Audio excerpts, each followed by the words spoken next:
மதுரையில் கக்கூஸ் ஆவணப்பட இயக்குநர் திவ்ய பாரதி கடத்தியதாக கூறப்பட்ட திண்டுக்கல் அண்ணா பல்கலை துப்புரவு தொழிலாளர்கள் தேக்கமலை மற்றும் மகாலட்சுமி ஆகியோரின் செய்தியாளர் சந்திப்பை பார்க்கலாம். தெரிஞ்சிருக்கும். முழுக்க முழுக்க இவங்களுக்கான மிரட்டல்ங்கிறது இவங்க மக்களை இவங்களுக்கு எதிராக திருப்பி விட்டது மட்டும் இல்லாம காவல்துறை மிரட்டல், அந்த சித்திரச்செல்வி அவங்களுடைய உறவினர்களும் சேர்ந்து குண்டாஸ்களா செயல்படுறது. ஏன்னா தமிழ் புலிகள் கட்சிகள் சார்பா ஒரு 3-4 நாளைக்கு முன்னாடி திண்டுக்கல் முழுக்க ரெட்டியாச்சத்திரம் கல்லூரி வளாகம் சரி அங்கேயும் போஸ்டர் ஓட்டப்பட்டுச்சு அந்த அம்மாவை கண்டிச்சு. அந்த போஸ்டரை இறங்கி கிழிச்சது அவங்கதான்.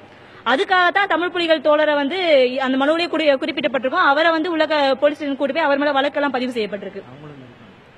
அவர் தான் செல்வம். அவர் தான் இந்த விஷயத்த முன்னாடி இருந்து பண்ண தொடங்கினவர். அந்த அமைப்பு தான் பண்ணது. அதுல என்னுடைய மீடியா மூலமா என்னுடைய உதவி தேவைப்படும் அப்படிங்கறக்காக வீடியோவா ஒன்று பண்ணலாமே அப்படிங்கறக்காண்டி பண்ணது. அதுக்கு முன்னாடி முழுக்க அவங்க தான் அந்த வேலைகளை முழுக்க நின்னது. இன்னைக்கு அவர் மேலையும் வழக்கு தொடுத்திருக்காங்க. தமிழ் புலிகள் கட்சியோடைய ஒன்றிய செயலாளர் மேலையும் வழக்கு தொடுத்திருக்காங்க. போஸ்ட் ஓட்டின ஒரே காரணத்துக்காண்டி அந்த அம்மாக்கு எதிராக. சோ அந்த அம்மாக்கு எதிராக யாரெல்லாம் செயல்படுறாங்களோ அவங்கள திட்டமிட்ட வகையில குண்டாஸ்கள் மூலமாகவும் இங்க இருக்க அரசியல் கட்சிகள் மூலமாகவும் திண்டுக்கலுடைய அந்த அரசு அதிகாரம் அந்த அவங்க டோட்டலாவே இவங்களுக்கு எதிராக இருக்கு. பாதிக்கப்பட்ட மக்களுக்கு எதிராக நிக்குது. அது கலெக்டராக இருக்கட்டும், குறிப்பா ரெட்டியார் சத்திரத்துடைய காவல்துறையினர் வந்து முழுக்க இவங்களுக்கு எதிராக நிக்கிறாங்க. இவங்களுக்கான பாதுகாப்பு தரக்கூடிய நிலையில ரெட்டியார் சத்திர காவல்துறையினர் இல்ல. அதுக்கு பயந்தா இவங்களுடைய சொந்த ஊர்ல போய் இவங்க அம்மா வீட்டுல போய் இருந்ததுங்கிறது தொடர்ந்துகிட்டே இருக்குது. இதுக்கு மத்தியில இவங்க ஊடகவியாளர் சந்திச்சிருக்காங்க, பேசியிருக்காங்க. நேத்து கூட நியூஸ் மினிட் அப்படிங்கிற ஒரு ஆங்கில ஊடகத்தில இருந்து ஒரு ஊடகவியாளர் இவங்க நேரா சந்திச்சாங்க. அப்ப கடத்தப்பட்டிருந்தாங்கன்னா அப்படி நேரா சந்திக்க வேண்டிய அவசியம் கிடையாது.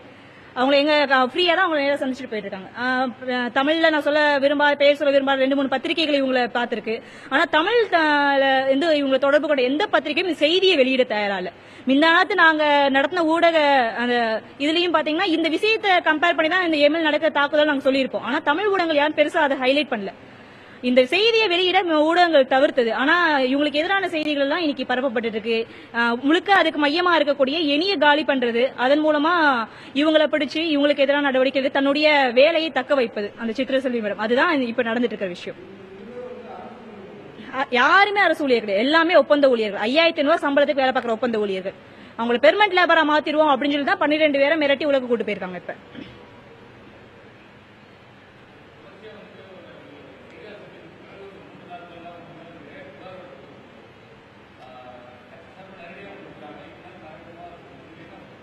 இதுதான் சார் முழுக்க சித்திரச்செல்விங்கிற அந்த அவ்வளவு அட்டூழியம் வன்முறையை ஈடுபட்ட சித்திரச்செல்விங்கிற ஒரு அதிகாரத்துல இருக்கக்கூடிய அந்த அம்மாவை காப்பாத்துறதுக்காக நடத்தப்படுறதா இத்தனை நாடகங்களும் இத்தனை பொய் புகார்களும். இல்ல நீங்க புதிய தமிழகம் கட்சியுடைய தொண்டர்கள் சார்பா கொடுக்கப்பட்ட 2 மனுக்களை நீங்க பாத்திருப்பீங்க.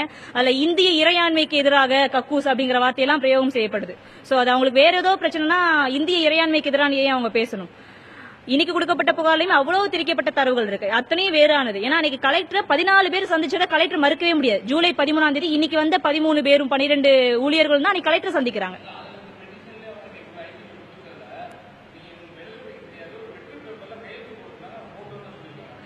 மனுல அவங்க டோட்டலாவே அவங்க விவாதிச்சிருக்காங்க, நீண்ட நேரம் விவாதிச்சிருக்காங்க. அதுக்கு எதுக்கு மறுநாள் எதுக்கு 14 பேர் வெளியில் நிப்பாட்டணும்? ஏன் இதுல சம்பந்தம் இல்லாம காவல்துறை ஏன் தலையிடணும்?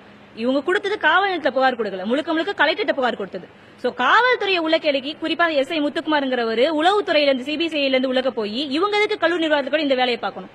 அப்போ ஒரு ஒண்ணுமில்லாத மக்கள் தொடர் இவங்க எல்லாமே. அது துப்புரவு பணிங்கிற எவ்வளவு கீழ்மட்டமா இருக்கிற வேலை, இவங்க எவ்வளவு அடித்தளமா இருக்கு. இவங்களுக்கு எந்த வேலை உத்தரவாதமும் கிடையாது. வெளியே வந்து இப்படி அட்டுழித்து சொன்னா இப்படி ஓங்கி அடிக்கிறது, இவங்களுக்கு ஆதரவா நிக்கிற எங்க மேல பொய் புகார போடுறது.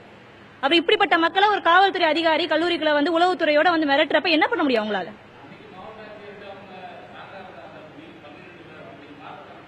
மிரட்டல் தான், கடுமையான மிரட்டல். ஒரு அரசியல் இருக்கிற ஒரு எம்எல் மாதிரியான ஒரு கம்யூனிஸ்ட் பார்ட்டில இருக்கிறேன் நான். இன்னைக்கு ஊடக வெளிச்சம் கிடைச்சிருக்கு. ஒரு ஆவணப்பட இயக்குனர் எனிவே திட்டமிட்டு இந்த கடந்த 4 நாட்களா இவ்வளவு மோசமா கொலை மிரட்டல் விடுறப்ப இது மாதிரி அப்பாவி மக்களை ஈஸியா மிரட்டுறது எவ்வளவு சாதாரண விஷயம்.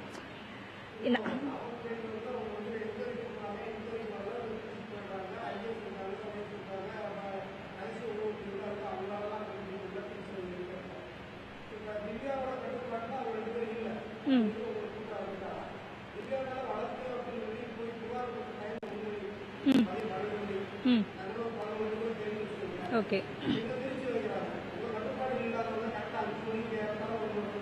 இல்ல அதே நான் சொல்லிடுறேன். நேத்து வந்து அந்த நியூஸ் மினிட்டோட பத்திரிகையில இவங்க சந்திச்சதா சொல்றேன்ல. அதுக்கப்புறம் இன்னைக்கு அவங்க காலையில 10 மணிக்கு எஸ்பி அலுவலகத்துல உயிருக்கு பாதுகாப்பு இல்லைன்னு சொல்லிட்டு மனு கொடுக்கறா திட்டம் இன்னைக்கு திண்டுக்கல் எஸ்பி கிட்ட. அதனால திண்டுக்கல் எஸ்பி கொடுக்கறாங்க. திண்டுக்கல் வந்தவங்க அந்த செய்தியை கேட்டு திண்டுக்கல் வந்து இப்ப மதுரைக்கு வந்திருக்காங்க. அதுக்கடையில தான் இவ்வளவு பெரிய சிக்கல் நடந்திருக்காங்க. ஆமா, அந்த வேலைங்களா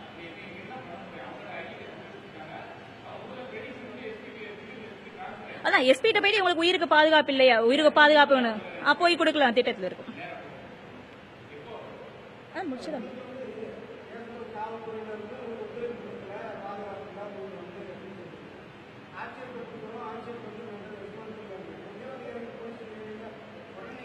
எல்லாத்துக்கும் கொடுத்திருக்கு சார் மனுக்கள் வந்து எஸ்சி எஸ்டி ஆணையம், அப்புறம் உயர்கல்வித்துறை அமைச்சர் எல்லாத்துக்குமே ஏடி கார்டை வச்சு அனுப்பப்பட்டிருக்கு மனுக்கள். அதுதான் சார் மிரட்டல் ஒவ்வொரு மாதிரி எமர்ஜ் ஆயிட்டு இருக்கு. 4 நாட்கள் எனக்கு எவ்வளவு கொடூரமான மிரட்டல் இருக்குன்னு உங்களுக்கு தெரியும். அதுக்கு வந்து இவங்களும் ஒளிஞ்சு இருக்கிறாங்க. நானும் கிட்டத்தட்ட ஒரு பாதுகாப்பான சூழலா இருந்துட்டு இருக்கிறேன். அப்ப எங்க எல்லாத்தையும் வெளியே கொண்டு வந்து தாக்குதல் நடத்துறதுக்கான திட்டம் தான் இந்த விஷயம் எல்லாம்.